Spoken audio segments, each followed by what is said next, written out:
తీసుకునే మళ్ళీ అంత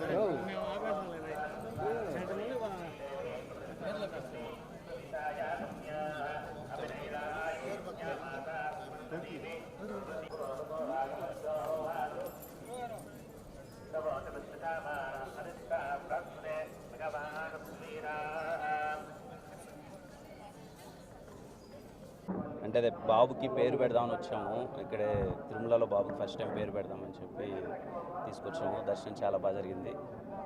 థ్యాంక్ యూ. మూవీస్ అవుతున్నాయి అన్న. కే ర్యాంప్ అవుతుంది, చెన్నై లవ్ స్టోరీ అవుతుంది. ఈ మంత్ సెకండ్ వీక్లో ఇంకొక సినిమా ఓపెనింగ్ ఉందన్న. థ్యాంక్ యూ అన్న. అండ్ పేరు పెట్టడం చాలా హ్యాపీగా అనిపించింది. ఇక్కడి నుంచే అనౌన్స్ చేస్తున్నాం పేరు, తిరుమల నుంచే. పేరు హను అబ్బవరం పెట్టాము. అంటే హనుమాన్ జయంతి రోజు పుట్టాడు. ఆంజనేయ స్వామి అంటే బాగా కొంచెం, అందుకనే హను అని పెట్టాను. మీ అందరి ఆశీర్వాదం ఉండాలి. పేరు హను అబ్బవరం. Thank you.